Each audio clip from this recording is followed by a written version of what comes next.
שלום וברוכים הבאים לעוד פודקאסט מעולה של קשר משפטי. כרגיל איתכם עורך דין אושרי לנקרי, והיום אנחנו נצא מחוץ לריבוע, והבאתי לכם כאן אורחת מעולה, את מאמנת הכושר שיר שמש. שיר, מה שלומך? בסדר גמור, אושרי, בוקר טוב. בוקר מעולה. אז כרגיל בכל תוכנית אנחנו נזכור היבטים שונים שקשורים אליכם וגם אלינו המשפטנים. היום אנחנו נעסוק בכושר ובריאות, ואנחנו ניתן לכם טיפים גם לענייני כושר, ואני כמובן אעטוף את זה מהצד המשפטי שלי. שיר, בואי תספרי ככה על עצמך, תציגי את עצמך. אז אני מאמנת כושר כבר כמה שנים. יש לי מגוון תעודות. אני מדריכת פילאטיס מכשירים. אני מדריכת זומבה, קיקבוקס. באמת, מגוון של תעודות, הרבה ידע, המון שנים בתחום. מסייעת המון לגיל השלישי, באימונים אישיים בבית שלהם. ואני מרגישה באמת שליחות לעשות את הדבר הזה, כי באמת כל אחד צריך להזיז את הגוף איכשהו. לא משנה באיזה גיל ובאיזה שלב בחיים. ופתחת עכשיו גם איזה סטודיו חדש, נכון? כן, פתחתי בקריית ביאליק פה, ליד הקריון, פתחתי סטודיו. ברוך השם, הולך טוב, אני רק חודשיים עם הסטודיו, זה מרגש אותי כל יום מחדש. אני באמת נהנית מכל רגע ומרגישה שזה הייעוד שלי, באמת. תראה, אנחנו בעצם בעולם הזה של כושר, מן הסתם, כשרוצים להכניס מתאמן חדש, זה יכול להיות במגוון גילאים, אבל כמובן כל אימון צריך להתאים לכל מתאמן. מה בעצם את עושה כשאת קולטת מתאמן חדש, מתאמנת? אז כשאני קולטת מתאמן חדש, קודם כל אני שואלת אותו את השאלות הנדרשות, כמו, האם זה פעם ראשונה שאתה מתאמן? היית בעבר באימונים? איזה אימונים עשית?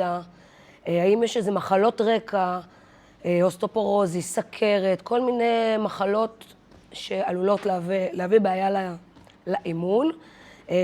ולפי התשובות שלו, אני באמת מתאימה לו את האימון לפי הצרכים שלו. ואם יש בעיה שהיא מעבר למה שהידע המקצועי שלי מאפשר, אז כמובן שצריך ללכת להתייעץ עם רופא, האם זה בסדר, האם זה נכון, באמת להתאמן ובצורה טובה. תראי, יש בסופו של דבר, כשאנחנו מתחילים את האימון, הרי כולנו רוצים להיות בכושר, אני מניח, רובנו, או לשמור על איזושהי בריאות תקינה. אנשים נכנסים לתוך הסטודיו מתוך מטרה להתאמן. חס וחלילה יכולים להיגרם פציעות.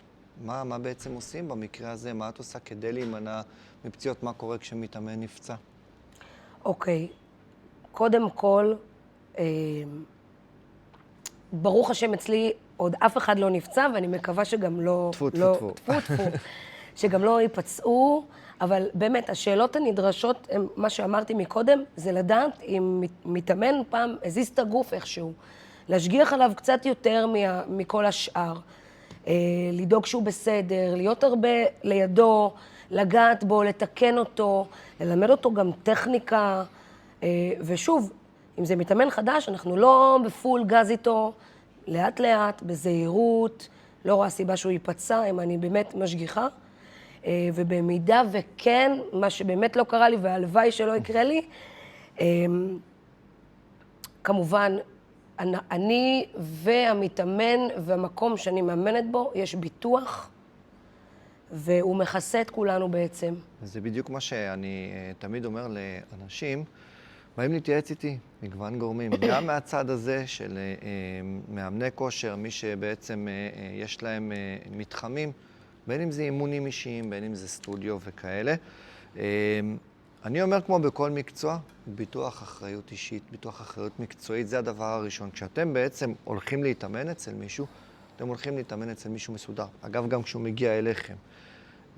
וכל הנושא הזה של ביטוח נועד כדי בעצם לחסות אירועים שלצערנו יכולים לקרות. יכול לקרות אירוע מצער באמצע כושר, אם זה באימון עם מכשירים שנקרא משהו, נופל משהו ופוצע, אם זה פציעה כתוצאה מהאימון עצמו, מתיחה, קריאה, שבר, לא יודע, דברים מהסוג הזה. וחשוב לעשות שני דברים בתור בעל מקצוע. לפני שניכנס למתאמנים, האחד זה שיהיה לך כמובן הסכם או כתב מסודר, כדי שהוא כמובן יכסה את כל האפשרויות שיש, גם שהמתאמן ידע אל מול מה הוא נכנס, ובל נשכח חבר'ה, כמו שנכנסים לכל ספורט, גם כושר הוא סוג של ספורט, והוא טומן בחובו מן הסתם סיכונים יותר גדולים מאשר ללכת על המדרכה ברחוב, בדיוק. או לשבת במשרד על המקלדת.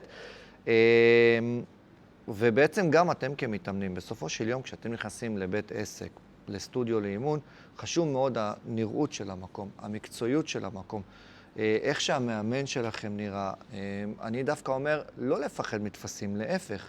מישהו שמגיש לכם תפסים לחתימה, זה אומר שהבן אדם מסודר, שיש לו פוליסת ביטוח, והוא צריך לענות על תנאים מסוימים. וזה בעצם חלק מהניהול של אותו סטודיו. מה האתגרים הכי גדולים שלך בלנהל סטודיו, בלנהל מתאמנים? אוקיי, האתגרים הכי גדולים זה כל פעם להביא את עצמי מחדש. כל פעם להביא ערך מוסף, להיות שונה משאר המאמנים. כי הרי כל מטר פה במדינה יש סטודיו. אני חושבת שאתה צריך להיות הכי מיוחד, עם הרבה ערך מוסף, ובאמת לדאוג ברמה האישית למתאמנים, ברמה היומיומית, במיוחד שאני עוד קטנה ועוד לא גדולה מאוד. והאתגר הוא באמת לשמר את האנשים, לגרום להם להגיע, להישאר ולא לרצות ללכת, שיתמכרו אל שיר, למי שאני. כי זה חשוב, כי ברגע שבן אדם באמת מתמכר לדבר הזה, לאימון הזה, לא משנה איזה אימון, באמת יש כל כך הרבה. בסופו של דבר גם אפשר למצוא ספורט שאתה אוהב. הרבה אנשים אומרים, אני לא אוהב ספורט, אני לא אוהב להתאמן. אני אביא את עצמי שאתה כן תאהב להתאמן. אז האתגר הוא קצת, לפעמים אתה כן רודף אחרי אנשים בשביל בואו תנסו, בואו תראו כאילו איך זה. תנו צ'אנס. אם נכשלתי בצ'אנס הזה, אז בסדר, אני לא ארדוף, אני לא אכריח. אבל כן, לשמר את הלקוחות זה משהו מאוד מאוד מאתגר. אני יכול להגיד שבסופו של דבר, כשרוצים לנהל את העסק הזה של אימון וכושר, מן הסתם יש לנו את העניין הזה של מנויים. אנשים שאת בעצם מחתימה אותם לא על בסיס מזדמן, בכלל בעולם הזה כמעט ואין מזדמן, יש אולי ניסיון, יש אולי דברים מהסוג הזה, אבל יש תמיד מנויים, ובתקופה הזאת שאנחנו חיים בה עברנו את הקורונה, עברנו מלחמות, יש המון אנשים שפתאום רוצים לבטל, רוצים להקפיא, רוצים לשנות, לבטל ברגע האחרון, לעשות דברים מהסוג הזה. בעצם עסק צריך שתהיה לו מדיניות מאוד מאוד ברורה, כי מה לעשות, החיים הם לא צפויים תמיד, במיוחד במדינה שלנו. ואני אומר, גם אתם כלקוחות, התקשרתם עם איש מקצוע מהתחום הזה, חשוב שתדעו שהוא עובד בשבילכם, אבל הוא עובד גם בשביל כסף. והרבה פעמים אני שומע, מה, הוא לא, אני הודעתי לו שעה לפני האימון שזה מבוטל. הנה שיר פה לידי, את מגיעה לאנשים הביתה. לפעמים לוקח לך יותר משעה להגיע למקום, כי את צריכה להגיע ממקום למקום. חבר'ה, שרפתם למאמן שלכם את הזמן, לא הודעתם לו מספיק זמן מראש כדי שיתארגן, או לחילופין חתמתם על זה שאתם בעצם מנויים לחודש קדימה נניח, או שנה, או חצי שנה. המאמן לוקח בתוך סך ההתחייבויות שלו גם את המקום שלכם. ואתם תופסים משבצת יכול להיות של מישהו אחר, ואז בעצם כל העניין הזה של מנוי תופס נופך. אנשים נוהגים להסתכל על זה מהפן שלהם, מהפן הפנימי שלהם. כשאת בעצם לוקחת מתאמנים, את מסתכלת על הדבר הזה מבחינה כלכלית, אני מניח. בוודאי. מה את אומרת למתאמן שלך לגבי מדיניות של ביטולים, של איחורים? תראה, אם זה פעם ראשונה, קרה משהו, חולה, לא מרגיש טוב, חס ושלום, באמת, בית חולים, עניינים כאלה, אין מה לעשות, דברים קורים, זה מה שיש. אם אני רואה שזה על בסיס קבוע, אני אשב איתו לשיחה ואני אגיד לו, בוא תגיד לי אם יש איזו סיבה שאתה מבטל כל שבוע, גם זה לא משהו שקרה לי. חשוב גם לא להילחם יותר מדי, כי זה יכול לעשות את הפעולה הפוכה. בן אדם יכול להגיד לי, טוב, די, אני רוצה להפסיק, לא רוצה לעשות את הפעולה ההפוכה. אין לי איזה הסכם כתוב עם מתאמן, אין לי התחייבות לשנה. ההתחייבות היא בדרך כלל חודשית. אתה לא יכול לחייב מישהו לשנה. אולי במקומות הגדולים, בחדרי כושר הגדולים, עם הרשתות הגדולות באמת, וגם היום שם לא מתחייבים לשנה, אתה יכול פשוט להודיע חודש מראש ולבטל. ככה זה עובד כבר בכל מקום. להתחייב לשנה זה כבר לא קיים. וזהו, אתה לא יכול להכריח בן אדם להתאמן אם הוא לא רוצה, אם הוא לא מתחבר. בסוף זה בשבילו, זה גם הכסף נכון. שלו, כי הוא סוג של קונה את הזמן ביחד עם המאמן. ואנחנו רואים המון המון, כמו שאמרת, פרסומים צצים בכל מיני מקומות ברשת, והרשתות החברתיות הפכו בעצם לחלק בלתי נפרד מניהול של כל עסק, גם שלי, אבל בטח ובטח שמדובר בעסק שהוא לייפסטייל, כושר. אז מבחינתך הרשתות החברתיות זה טוב, זה לא טוב, זה עוזר לעסק, זה לא עוזר? זה עוזר מעל ומעבר, באמת. אתה כל הזמן צריך להעלות לרשת דברים שיכירו אותך, וכל פעם משהו אחר, לא להעלות את אותו דבר, כל הזמן להראות קטע מאימון, או קטע שאתה מדבר. אתה חייב שיכירו אותך וכמה שיותר, ולהתפוצץ עם זה ברשת, ומקבלים פניות, באמת, מקבלים פניות. הרבה פניות שווא, אלא רק לברר על מחיר, על דברים וזה. יש כאלה שזה לא מתאים להם, אבל הרבה פניות שגם כן אומרים לי, וואו, זה מעניין אותי, בוא נדבר, אני רוצה לבוא לראות, אני רוצה לבוא לנסות. אז מאוד מאוד חשוב להיות פעיל ברשת. אני ככה לאט לאט מתניעה, קשה קצת להתניע, אבל צריך להתאמץ בשביל העסק שלך כמה שיותר. באמת, זה חשוב. חלק בלתי נפרד מהעולם הזה של כושר, זה מן הסתם לצלם את עצמך עם כל מיני טיפים, אימונים, אבל חלק מזה זה גם לצלם את המתאמנים, מתאמנות שלך, חלק מהאירועים, ויש עם זה לפעמים בעייתיות. אנשים יודעים, מודעים שהם מצטלמים אצלך, אם הם רוצים להשתתף, ומן הסתם, אחרי שאת מצלמת את אנשים, צריך הסכמה מדעת שלהם. זאת אומרת, אי אפשר סתם, קרו מקרים, לצערי, שאנשים העלו, אם זה קוסמטיקאיות, יש מקרה מאוד מפורסם מהאזור שלנו, עם קוסמטיקאית שצילמה, לא את הפנים, אבל עם קעקוע, וראו, והיה מזה סיפור אחד גדול, וגם אותו דבר עם מאמן כושר שצילם מתאמנות שלו, והייתה אחת שנקלטה בעדשה וממש לא אהבה את הסיפור הזה. אז בעצם אנחנו רוצים להשתמש בסושיאל, רוצים להשתמש בבמה הזו, אבל חשוב לדעת, לכל מתאמן יש את הזכות כמובן להגיד לא. ברור. אבל אם הוא אמר כן, אתם, מאמני הכושר, או כל מי שמתעסק בעצם בסושיאל, צריכים להחתים אותו, או לקבל את ההסכמה שלו. וואטסאפ, אגב, זה נחשב. כן. אפשר, עשיתי לך סרטון קטן, מתאמן. אפשר בבקשה להעלות את זה, תתן לי את ההסכמה. תשמע, עשיתי תמונה שלך, תראה, אני שולחת לך. יצא לך, וואו, אני יכולה להעלות את זה לרשת? וזה בעצם חלק בלתי נפרד מהעולם הזה. יש גם את העולם של זכויות יוצרים, כי בסופו של דבר, כמו שראינו את הילד עם השיר הזה שפרץ עכשיו לרשת, לפעמים יש משהו שאת עושה, ואחרי כמה שנים הוא מתפוצץ עלייך. אז אני אומר, כל דבר שאתם עושים בהתחלה זה נראה וולנטרי וטוב וברוח טובה, לפעמים שחוזרים אחורה כמה שנים, פתאום יש דם רע. פתאום יש איזה מתאמן שלא היה מבסוט, ומתלונן בפייסבוק או איפה שזה לא יהיה, מגיש, לא יודע, מכתב התראה, עשית שימוש בפנים שלי, בגוף שלי, בלי רשותי. ולכן אני אומר, חבר'ה, צילמתם, עשיתם איזה טייק עם איזה מתאמן, והיה ברוח טובה, שלחו הודעה אחת בוואטסאפ, אתה מסכים לי לעלות? וזה מסוג הדברים שלדעתי ימנעו הרבה צרות בעתיד. עכשיו, כושר בדרך כלל הולך יחד כמעט תמיד עם תזונה, או עם איזשהו אורח חיים בריא. מה בעצם ההמלצות שלך בתחומים האלה, ומתי את מרגישה שזה יכול לקחת אותך גם למקומות שהם לא תחום ההתמקצעות שלך? אוקיי, אז אני, כשמתאמנת, מגיעה אליי ואומרת לי, שיר, תתני לי תפריט.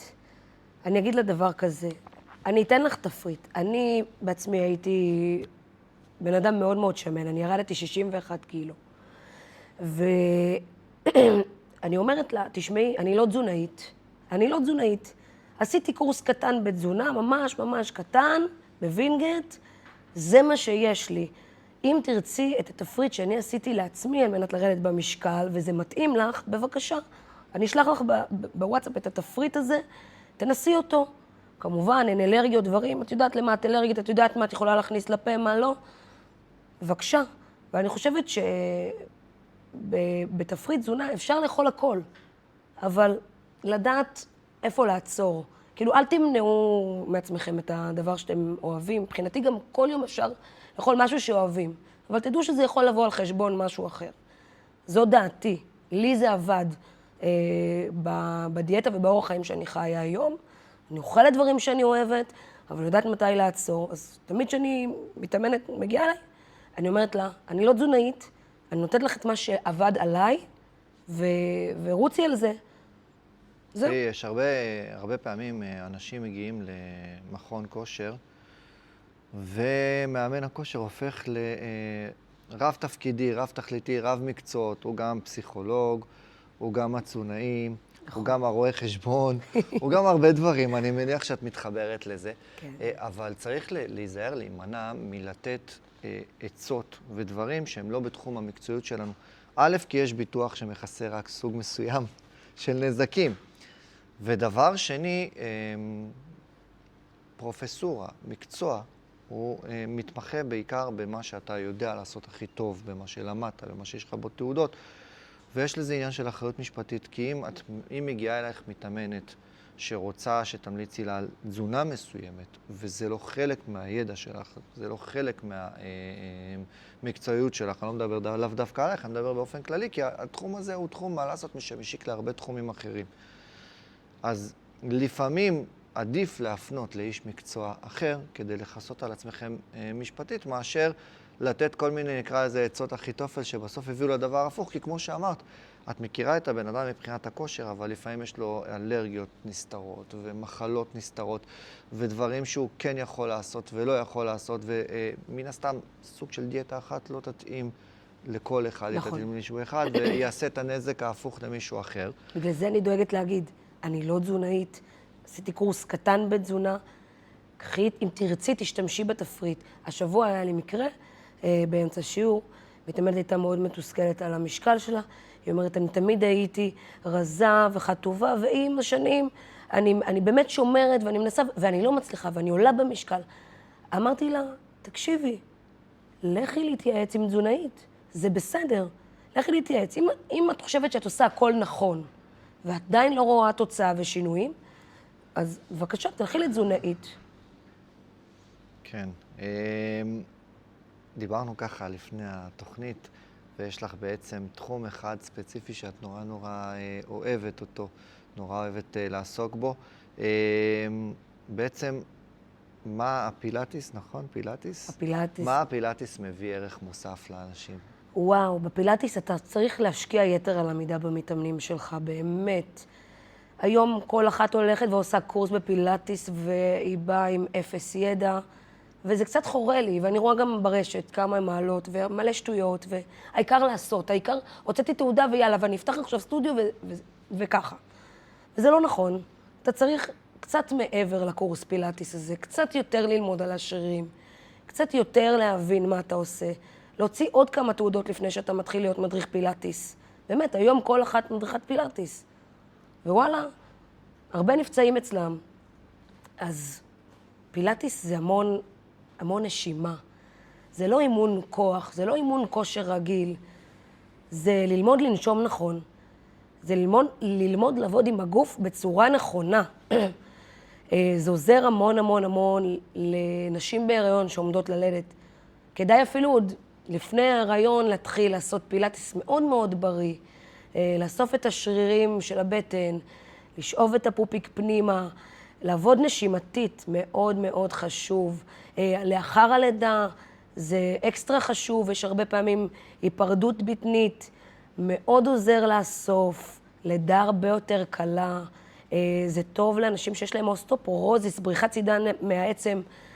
זה משפר להם פלאים, וזה לא סתם אימון, זה באמת אימון שאתה משקיע בו קצת יותר מאימון כוח, בהרבה יותר השגחה, וכמובן גם לאתגר את החזקות. זה אימון מאוד מאוד חשוב, שהוא באמת מתאים לכל אחד. ציפור קטנה לחשה לי, אני אישית לא עשיתי פילאטיס, אבל לחשה לי שבעצם זה גם יכול להקל על סטרס. זה טוב למקצועות, נניח כמו שלי, כמו ראיית חשבון, אנשים שהם כל היום יושבים, ככה, כמו דינוזאורים קטנים, עושים ככה כל היום על המקלדת, ובסופו של יום אנחנו נושאים עלינו, על הכתפיים, נקרא לזה, את האחריות הגדולה. ואז יש את האימון הזה, חצי שעה, 45 דקות, שעה, כל אחד והקצב שלו. לנשום. לנשום. משחרר. זה המילה. ובסופו של דבר זה יכול בעצם להחזיר אותנו לסנטר שלנו. בואי תתני לנו איזה טיפ אחד ככה שהיית נותנת לכל מתאמן, או אפילו מי שרק שומע אותך עכשיו, ברילס אחד בפייסבוק ורוצה לדעת. טיפ על מה שאני עושה. תמיד, תמיד, תמיד, כל מאמן צריך שיהיה לו את הערך מוסף שלו. ובעיניי, כל בן אדם שהוא כשיר להתאמן, שיתאמן. זה מאריך חיים, זה משפר את זה משפר את איכות חיים לגוף, לנפש. זה פשוט עוזר, זה פשוט מחיה. אתה מתנתק לשעה ואתה חוזר על החיים שלך. ואתה חייב את הערך מוסף הזה, וזה פשוט עושה טוב לנפש. ותמיד אפשר למצוא את הספורט שאתה אוהב, תמיד. שיר שמש, מאמנת כושר, היה לי כיף מאוד איתך, ואנחנו הגענו לסיומה של עוד תוכנית, של עוד פודקאסט קשר משפטי, ואנחנו נהיה איתכם גם בפעם הבאה. ביי ביי. ביי.